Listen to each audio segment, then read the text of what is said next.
Auto driver இது போல் எந்த தலைமையிலையும் கட்சி தலைமையில் ஆட்டோ ஸ்டாண்டுக்குன்னு எந்த கட்சி ஆஃபீஸ்லையும் இடம் கொடுத்துல. கேப்டனை தவிர கேப்டன் ஆஃபீஸில் கட்சி ஆட்டோ ஸ்டாண்டுன்னு தனியாக உள்ளவே விட்டுக்கலாம். நம்ம வெளியே விடணும்னு அவசியம் இல்லை. உள்ளவே விட்டு கட்சி ஆஃபீஸில் இடம் கொடுத்துருக்காரு. அதே போல் கவர்மெண்ட்டு கேப்டனுக்கு பிறந்த நாள் இல்லை நினைவு நாள் இது 2 நாளில் ஒரு நாள் கேப்டனுக்குன்னு தனியாக ஒரு நாள் ஒதுக்க சொல்லுங்கள். எல்லாருக்கும் எப்படி ஒதுக்கியிருக்காங்களா? அரசு விடுமுறை கண்டிப்பாக வேணும். ஏன்னா எத்தனோ பேர் பண்ணவங்க தப்பு பண்ணியிருக்காங்க. அவங்களுக்கெல்லாம் விடும்போது எங்கள் கேப்டனுக்கு விட முடியாதா? இது திமுக அதிமுக எல்லா கட்சி ஸ்டேட்டஸும் பாருங்கள், எங்கள் தலைவர் மட்டும்தான் இருப்பார், வேறு யாருமே இருக்க மாட்டாங்க. இது போல் எந்த தலைவருக்கு இருக்கா சொல்லுங்கள். ஒருத்தர் சொல்லுங்க. நான் இதே தூக்கு மாட்டி செத்துறேன். ஒருத்தருக்கு வந்தாருன்னா இது கண்டிப்பாக இது ஒன்று நிறைவேற்றணும். கொஞ்சம் சொல்லுங்க. மீடியா தயவு செஞ்சு மீடியா சப்போர்ட் பண்ணுங்க. காலேஜ் கொரோனா காலத்துல ஒரு இடம் விட்டாரு. வேற யாரும் கொடுத்துருக்காங்களா? வேற யாருமே மக்கள் எல்லாம் பயந்தாங்க. கொரோனா காலத்துல அவர் மட்டும் தான் இடம் கொடுத்து இந்த இடத்துல நீங்க யூஸ் பண்ணுங்க. எந்த தலைவர் சொன்னாங்க சொல்லுங்க. அவ்வளவு சம்பாரிச்சு எல்லாத்தையும் மக்களுக்காக தான் கொடுத்தாரு. எங்க குடும்பத்துல ஒருத்தர் எல்லாருமே நம்ம குடும்பத்துல இருந்த மாதிரி ஒரு இது பெரிய தலைவர். நம்ம தமிழ்நாட்டில் ஒரு பெரிய தலைவர். அவரை போல யாருமே வர மாட்டாங்க. மக்களுக்காக தொண்டு செய்கிற ஒரே ஒரு தலைவர் அவர் தான். கேப்டன் தமிழ்நாடு நாம போட்டுக்கணும். கேப்டன் அவர்கள் சொந்த பணத்தில் அரசியல் இல்லாமல் நடிகர் துறையில் இருக்கும் பொழுது தன்னுடைய சொந்த பணத்தில் பல நடிகர்களுக்கு ஏழைப்பட்ட துணை நடிகர்கள் நலத்திட்டங்களை பண்ணி கொடுத்தவர் கேப்டன். 6 ஆண்டு காலம் எதிர்த்து நிற்க ஆள் இல்லாமல் தன்னந்தனியாக போட்டியிட்டு வெற்றி பெற்ற ஒரே நடிகர் சங்க தலைவர். 75 ஆண்டு காலம் சிவாஜி, நடிகர் டி ராஜேந்தர், ராதாரவி போன்ற நடிகரெல்லாம் கடன் வைத்த அந்த நடிகர் சங்கத்தை கடனை அடைத்து ஏழைப்பட்ட நடிகர்களும் துணை நடிகர்களும் வாய்ப்பில்லாத நடிகர்களின் நலத்திட்டங்களை பண்ணி அவர் குடும்பத்துக்கு ஒரு வாழ்வாதாரத்தை செய்து அவர் குழந்தைகளுக்கு பள்ளிப்படி உதாரணம் படி கொடுத்த ஒரே நடிகர் கேப்டன் அவர்கள். அதுக்கப்புறம் அவர் அரசியல் துறை கால எடுத்து வைத்து 8 மாத காலத்தில் விருதாசலத்தில் பாட்டாளி மக்களின் கோட்டையான விருதாசலத்தை வெற்றி பெற்ற ஒரே அரசியல் தலைவர். தன்னந்தனியாக கட்சி ஆரம்பித்து 8 மாத காலத்தில் வெற்றி பெற்ற ஒரே அரசியல் தலைவர் கேப்டன் அவர்கள். 5 ஆண்டு காலத்தில் சில சந்தர்ப்ப சூழ்நிலையாக அதிமுகவுடன் கூட்டணி வைத்து 5 ஆண்டு காலத்தில் எதிர்கட்சி தலைவரான ஒரு தலைவர் கேப்டன் அவர்கள். எதிர்கட்சியில் சட்டசபையில் பால் விலை உயர்வையும் பஸ் கட்டண உயர்வு எதிர்த்து கேட்டு நாக்கை கடித்த ஒரே காரணத்துக்காக அன்றைய முதலமைச்சர் ஜெயலலிதா, இன்று அம்மா அவர்கள் இல்லை, இருந்தாலும் அவர்களால் சபிக்கப்பட்டவர். ஆனாலும் அவர்களுடன் கூட்டணி வைத்து தைரியமாக கேள்வி கேட்ட ஒரு ஆண்மகன் சட்டசபையில் கேப்டன் அவர்கள். பஸ் கட்டண உயர்வு, பால் விலை உயர்வு. ஆனால் இன்னைக்கு அந்த பால் விலை டபுள் மடங்காயிருச்சு, பஸ் கட்டணம் டபுள் மடங்காயிருச்சு. இன்னைக்கு கேள்வி கேட்க யாருமே எந்த ஆண்மகனும் இல்லை. அன்னைக்கு ஆளுங்கட்சியாக இருந்த திமுக 2011 23 சீட்டுகளை பெற்று 3வது கட்சி ஆனாங்க. கட்சி ஆரம்பித்து 8 ஆண்டு காலத்தில் ஒரு எம்எல்ஏவாக இருந்த கேப்டன் 5 ஆண்டு காலத்தில் 2017 எதிர்கட்சியாக 29 சீட்டுகளை பெற்றார். அப்படியாப்பட்ட மாமனிதர் கேப்டன் அவர்கள் இன்று மறைந்தார் என்பதை எங்களால் ஏற்றுக்கொள்ளவே முடியவில்லை.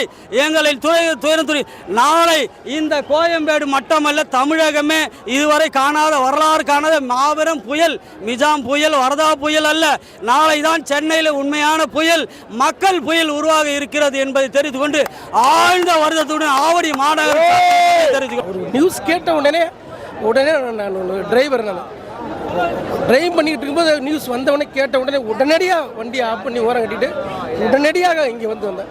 அவர் பார்த்த உடனே எங்களால் தூரம் தாங்க முடியல. எங்களால் இனிமேல் ஜீரணிக்க முடியாது. அதே மாதிரி ஒரு தலைவர் இனிமேல் குறைக்கவே முடியாது, இனிமேல் இருந்ததும் கிடையாது. அதேமாதிரி ஒரு தலைவர்னால் அது கேப்டன் ஒரு ஆள் தான் முடியும்.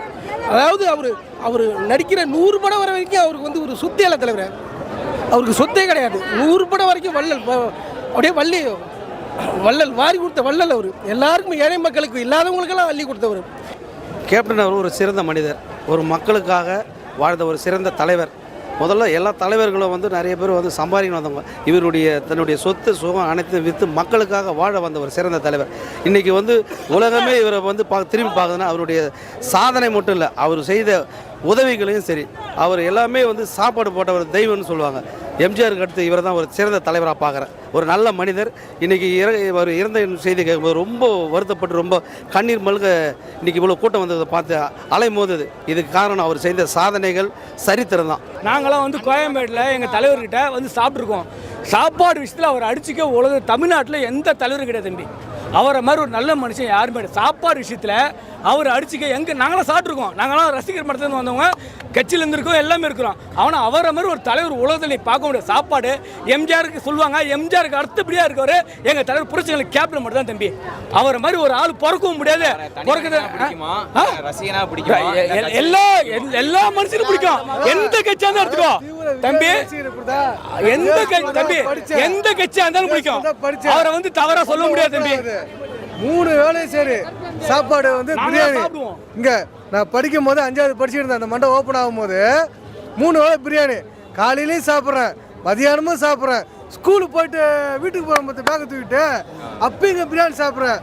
தவசி படம் ரிலீஸு அந்த டைம் வந்து பாட்டு போட்டு ஏதோ வந்து தம்பி சாப்பிட்டியா என்ன, நான் இப்போ இத்தனோடு பையன் என்ன வந்து தம்பி சாப்பிட்டியா அப்ப இங்க வந்து சரி 3 வேளையும் சாப்பாடு இங்க பாரு பிரச்சனை இல்ல, யார் வேணா சாப்பிடலாம், நீ வேணா சாப்பிடலாம். ஒரு வேளை சாப்பாடு என் வயசுக்கு யார் வேணா சாப்பிடலாம். என்னோட வயசுக்கு சாப்பாடு ஒரு வேளை பார்த்து அழகு பார்த்த ஒரே தலைவர் எங்க தலைவர் கேப்டன் மட்டும் தான்ப்பா. மறைஞ்சிருக்காரு. எங்களுக்கு பெரிய வருத்தம், எங்களால முடியல, துக்கம் தாங்க முடியல, பார்க்க முடியல, கஷ்டப்பட்டு இருக்கோம். இன்னும் உள்ள போல எவ்வளவு நேரம் வெயிட் பண்ணிட்டு இருக்கீங்க? நாங்க ஒரு 2 மணி நேரம் வெயிட் பண்றோம் தம்பி. நாங்க 2 மணி போய் பார்க்க முடியல. பார்க்கலாம் போறோம், தலைவர் பார்க்க வீட்டுக்கு போக மாட்டோம், எப்படி அங்கே இருப்போம், தலைவர் பார்க்க போக மாட்டோம். இங்கதான் இருக்கோம். கோயம்பேடு இந்த அளவுக்கு ஃபேமஸ் ஆனதுக்கு யார் காரணம்? என் தலைவர் வந்து மண்டபம் கட்டி சாப்பாடு போட்டாரு தெரியுமா? சாப்பாடு போட்டாரு பாரு, ஏழை எளிய மக்களுக்கு. இங்க பாரு, கோடான கோடி தொண்டர்களுக்கு சாப்பாடு போட்டாரு பாரு. அந்த கோடி தொண்டர்களுக்கு இது சமர்ப்பணம். இது ஏன்னா இத்தனை பேர் வேலைக்கு பார்க்குறாங்க பாரு, திரும்பி பாருங்க. ஏன்னா இங்க பாரு மூட்டை தூக்குறான் பாரு, அரியலூருக்காரன், தஞ்சாவூருக்காரன், சீர்காழி, நாகப்பட்டினம் இவங்களாம் தூக்குறான் பாரு மூட்டை. என்ன தருமபுரி இவங்களாம் தூக்குறான் பாருங்க. அவங்களுக்கு தான் தெரியுமா அந்த கஷ்டம் வலி என்னன்னு தெரிய வரும். ஏன்னா அவங்களுக்கு தான் தெரியுமா, அரியலூருக்காரங்க நிறைய பேர் இங்க வந்து கஷ்டப்பட்டு தான் போய்க்கிறாங்க. அதே மாதிரி நிறைய எக்ஸப்ட் ஹீரோயினிங்க, துணை நடிக்கிறீங்களா போதுமா, துணை நடிக்கிறேன் பூரா வந்து இங்கே இரவில் வந்து போனோம்னா சாப்பாடு கிடைக்கும், தங்கறதுக்கு இடம் கிடைக்கும். துணை நடிக்கிற நிறையா பேர் இங்கே வந்து கட்சி ஆஃபீஸுக்கு போனோம்னா, ஏமா நீங்கள் இருக்கிற நேரம் அங்கே போமா, கட்சி ஆஃபீஸுக்கு போங்க, சாப்பிட்டு படுத்து தூங்கிட்டு அடுத்த நாள் போகலாமான்னு சொல்கிறது. ஒரே ஆஃபீஸ் எங்கன்னா இதுதான். வேறு என்ன சொர்க்க பூமி எங்கன்னா இருக்குதா? எங்களுடைய மண்டபத்தை இடிச்ச பார்த்தியா அன்னைக்கு இடிக்க, அந்த மண்டபத்தை இடிக்கிற நேரத்தில் வந்து ப்ராஜெக்டே வந்து 80 கோடி. ஆனால் நீ கொடுத்தது 8 கோடி கொடுத்தேன். டிஆர் பாலு என்ன சொன்னார்? 8 கோடி கொடுத்தாரு. அன்னைக்கு இடிக்கிற நேரத்தில் 80 கோடி. இன்னைக்கு எவ்வளோ இந்த ப்ராஜெக்ட் தெரியுமா? இன்னைக்கு எவ்வளோ தெரியுமா? அது நீ எடுத்து பாருங்க, மேப் எடுத்து பாருங்க. கட்சி மன்றம் ஆரம்பிக்கும் போது 2003 நான் இணைஞ்சேன். இன்ன வரைக்கும் 25 வருஷமாக அவருடைய கொள்கைக்காக பாடுபட்டுக்கிட்டு இருக்கேன். எங்களுக்கு எல்லாமே கலைஞர் மட்டும்தான், புரட்சி கலைஞர் விஜயகாந்த் அவர் மட்டும்தான் எங்களுக்காக எல்லாமே. இன்றைக்கும் நாங்கள் அவர் நம்புகிறோம். இன்றைக்கி அவர் இறந்தது எங்களுக்கு பெரிய சோகத்தை ஏற்படுத்தி உள்ளது. ஊழல் பண்ண அரசியல்வாதிகள்லாம் பீச்சில் இடம் இருக்குது, எங்கள் உண்மையான தலைவருக்கு இடம் இல்லைன்னும் போது எங்களுக்கு வருத்தமாக இருக்குது. இந்த மாதிரி ஒரு உண்மையான தலைவர் கிடைக்க தமிழ்நாடு கொடுத்து வச்சுருக்கணும், அதுதான் உண்மை. நான் துணை நடிகராக இருக்கேன். சார் வந்து கேப்டன் வந்துட்டு எங்களுக்கு எல்லா உதவிகள் பண்ணார். என்ன எந்த ஒரு காரணத்து கொண்டு அவர்கிட்ட நான் போனேன்னா அவர் வந்துட்டு உங்களுக்கு என்ன வேணும் ஏது வேணும் அப்படின்னு இது பண்ணுவார். துணை நடிகர்களுக்கு ஒரு வண்ணம் சாப்பாடு, ஆக்டர்ஸ்க்கெலாம் ஒரு சாப்பாடுலாம் இல்லை, எல்லாருக்கும் ஒரே சாப்பாடு போட சொல்லி இன்றைக்கி வரைக்கும் எல்லாருக்கும் நல்லது தான் பண்ணிட்டு வந்தார். மக்களுக்கும் சரி, மகளிர் இதுக்கும் சரி, அவங்க ஆக்டரு, தென்னிந்திய நடிகர் சங்கத்துக்கும் நிறைய பண்ணியிருக்காரு, கடன் அடிச்சிருக்காரு. அப்படிப்பட்ட ஒரு அவர் வந்துட்டு மறைஞ்சிட்டவண்ண இன்றைக்கி வந்து நிறைய ஜனம் வந்திருக்காங்க. ஆனால் அந்த ஜனத்துக்கெல்லாம் வந்து சரியான ஒழுங்கு நடவடிக்கை எடுத்து அதை வந்து கியூ ஃபார்ம் பண்ணாமல் எல்லாருமே வந்துட்டு அலமோதுது. ஜனம் அங்கங்கே அலமோதுது. தமிழ்நாட்டிலேருந்து நாளைக்கு வர அடக்கம் பண்ணுற அன்றைக்கி நாளைக்கு நிறைய பேர் வராங்க. என்ன ஏகப்பட்ட பேர் நாளைக்கு வரப்போகிறாங்க. அப்படி இருக்கும்போது நீங்கள் இந்த அளவுக்கு வந்துட்டு ஒரு இது பண்ணாமல் ஒரு பாடி கேட் போட்டு நல்ல ஒரு ஒழுங்குமுறை பண்ணிட்டு தான் கரெக்டாக எல்லாருமே போயிடுவாங்க. அதுக்கப்புறம் வந்துட்டு அவர் வந்து எதிர்க்கட்சி தலைவராக இருந்தார். ஆனால் உடல்நிலை சரியாக இருந்திருந்தால் முதலமைச்சரே ஆகியிருப்பார்.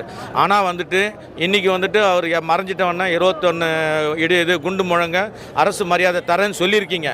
ஆனால் இருந்தாலும் இப்போ வந்திருக்கிற மக்கள்லாம் வந்துட்டு என்ன ஒரு ஆதங்கப்படுறாங்கன்னா, அண்ணா, எம்ஜிஆர், கருணாநிதி, ஜெயலலிதாலாம் எங்கே போயிச்சிங்களோ அந்த இடத்துல வந்து அண்ணா மெரினா பீச்சில் ஒரு இடம் கொடுத்தீங்கன்னா எங்களுடைய கேப்டனுக்கு ரொம்ப இதுவாக இருக்கும், மனசு அது ஆத்மா சாந்தி அடையும், எங்களுக்கும் வந்து சந்தோஷமாக இருக்கும். எங்கள் சந்ததிகள் இவங்க பேத்தி பேரன் எங்களுடைய பசங்க எல்லாருக்கிட்ட நாங்கள் வந்துட்டு நீங்கள் வந்துட்டு இதுதான்டா கேப்டன், இதுதான்டா இது கருப்பு எம்ஜிஆர், கருப்பு இது சிங்கம் அப்படின்னு நாங்கள் வந்து விஜயகாந்த் சாரை வந்து எல்லாருக்கிட்டையும் காட்டுவோம் எங்கள் குழந்தைகிட்டலாம். அவர் மன்றத்தில் இருக்கிறப்ப ரசிகர் மன்றமா இருக்கிறப்ப வந்து கிளை செயலாளர் இப்படி எல்லாம் விஜயகாந்த் தான். அப்புறம் மத்தவங்க எல்லாம் எல்லாரும் சார் எல்லாத்துக்கும் நல்ல மனிதரா இருந்தவர் அவர்தான். எம்ஜிஆர் கத்தது அவர்தான். எம்ஜிஆர் மிஞ்சிட்டாரு. எம்ஜிஆர் மிஞ்சிட்டாரு. அவ்வளவு இது. ஆனா நாங்க இந்த ஏழாளுக்கெல்லாம் எங்களுக்கு தெரியலங்க. நீ அள்ளி கொடுத்துட்ட. ஆமா. இந்த வாரிசு தான் இன்னைக்கு ஜானகி அம்மா கொடுத்த உடனே. ஆமா சார்.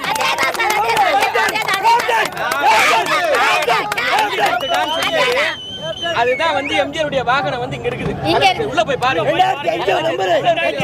யாரு கொடுத்தாங்க?